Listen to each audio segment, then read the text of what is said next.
What's going on, guys? It's Ricky with TechBot Solutions. I hope that you guys are all having an amazing day. So another day, another dollar, right? Easiest way that I can put this for what is a reverse stock split. So first of all, what does that mean? So if we go here and we go to news, right? If you have access to TD Ameritrade, it does have this news section, and you have access to be able to see, what it is that they're putting out, right? And you can see right here for you guys itself, a 1/10 reverse stock split. Is that a good thing or is that a bad thing? You can see that you can click on that and boom, there it goes. It tells you, what's going to happen, who's initiating and stuff like that. So based on my experience and based on usually what a reverse stock split is meant to do is to increase the overall price for either the stock or the ETF so it doesn't look like such a low cap stock. You guys has been on a continuous downtrend. So if we look at this and on the 30-day chart, it's been on a continuous downtrend. It went from $11.50 and it's continuously gone down. Looking at it, once again, you can see that it's been on a continuous downtrend, and it becomes less attractive when its price is so much lower. It has less credibility. But yeah, that's the easiest way that I can put it. A reverse stock split, it usually dilutes the overall quality because there's going to be less shares available. So instead of having let's say 1 million shares, by 1/10 reverse stock split, they will have 100,000 shares. So therefore less shares are available. So the overall price of the actual company within itself is now worth twice as much or 10 times what it normally is, because there's 10 times less what the normal amount is. So sometimes there's companies that go a very infamous company for going through that is TOPS. TOPS, you see these little signals, these are reverse stock splits, 115, 130, 120, or 1 to 2. What's the other one? DRYS, boom, boom. It dilutes the overall. It's not a good sign. It's usually not a good sign for a company or an ETF to go through a reverse stock split, because it means that they're trying to increase the the visual valuation of either that stock or ETF. So is this going to be a good hold? This is scary. I'm currently an investor for you guys, and I don't like that news. So with that being said, I was a little on the edge that it hit lows of 560 because that was the previous support. Looking at the the 556 during market open as of yesterday, but then it started to pick up. It does have a previous support at around 580, which acted as a new resistance. So that's something that I'm looking at as well. Old support, do you guys see that right here? It was holding above 580, and this is acting as a new resistance. Although we are above 580, it's still consolidating here. It's not 100% set. So if I see that it continues to trend down, unfortunately, we will have to cut our losses onto you guys. But then I would feel that much more comfortable to move my position over to DGAS, which is an inverse ETF, and this one does not have any news going on for there to be a reverse stock split. Why might that be? Well, this is a $40 stock almost, and if we look at this, it's been on a more continuous uptrend than anything else. So that's the easiest way that I can put it. I hope that you have an understanding what a reverse stock split is. Usually, it's not a good thing based on my experience again, but please make sure that you do your own due diligence and that you have a better understanding for every single stock and the reasoning behind the reverse stock split. That's the biggest thing. Learn why they're going through it. AKS still on a uptrend. So yesterday we did an amazing job calling AKS off. We looked at this pattern. This is Sunday an uptrend pattern, looking at the sell-offs. And right as I had that sell-off, we're able to identify the low point and then hit highs of 540. And it's been trending up ever since. So I still think that AKS has a lot of potential to be offered. I think that it has a potential for this time to hit highs of 560, maybe highs of 570. So just keep your eyes on this one. Doesn't mean that you have to take a position. Just keep your eyes on it and see if it performs the way that we expect it to.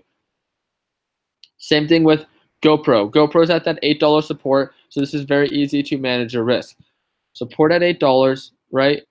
Overall lows have been about $7.89, and there's a lot of consolidation happening here. So if you're looking for anything about 1 or 2%, again, we don't have that confirmation for a swing trade. This is all day trade that I'm talking about right now. From lows of 8 to highs of 820, does not offer huge margins, but for a simple little day trade for a multi-million-dollar company such as GoPro, 2.5 to 2.6%, it's not a bad growth per day.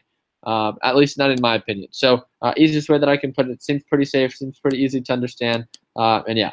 Now for XXII, it hit highs of 290. Overall resistance should have been at around $3. Why is that? If we look at this 180-day analysis, previous support, $2, right? That's easy to understand.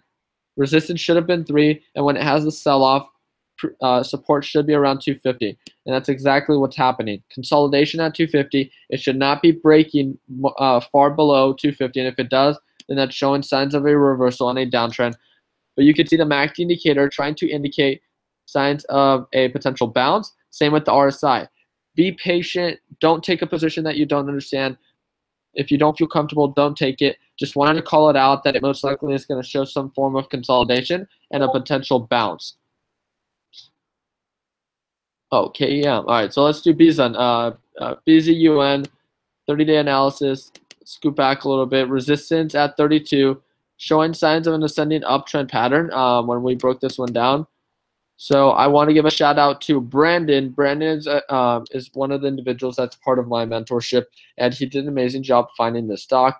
Found this cup and handle pattern, saw resistance at 32, having a little bit of a sell-off, and this is where it offers great potential. As long as it doesn't break its overall pattern on the 180-day, then we should be good, and that's exactly what's happening. Cup and handle, EMA line, a little bit of a pullback, but still holding above the EMA. We're using the reference off of these previous cups that it's had to see how it performs and holds above the EMA line to have a better understanding of what to expect. Again, technical trading, very easy to look at previous patterns and to kind of not predict but plan for the worst and best case scenario. Again, trade smart, right? So with that being said, set your alerts. If we get a break of 32 from 32 to 35, which should be the next resistance, that should be anywhere from around let's make sure 9.31% potential for profit, and then I'll end it here, guys. This is KEM. KEM has been showing signs of an uptrend from its initial bounce at lows of about almost a little bit sub 14, I'm sorry. But now it's holding above the 180-day EMA, and it's been trending up ever since. I'm waiting for the break above $15 because it's been acting as a resistance, and we're getting very close today. And with that being said, it does have a lot of margin to give off. So from, let's say, 15 to its previous resistance right here. It's about 16%, not bad, right? But if you don't feel comfortable, don't trade it. Plan out your trade, and if you're doing simulation trading, this might be something to test the waters with, right? That's with fake money. But altogether, guys, I hope that my breakdown was easy to understand. If you guys have any questions, please feel free to comment down below. And if you're just getting started and want to cover FAQs, frequently asked questions, I have this helpful video playlist within my YouTube channel that I hope that I made and can guide you guys in the right direction, like how to build your watch list, different features, how to scan for stocks and all that good stuff. And I do upload daily, so be sure to subscribe if you haven't done so already. And then we have the Tech Buds team. Brad, feel free to subscribe to him. Vin's our crypto group leader. Harley leads the Robinhood group. Feel free to subscribe to all these guys if you have not already. And these are part of TechBot Solutions. These are group leaders within TechBot Solutions.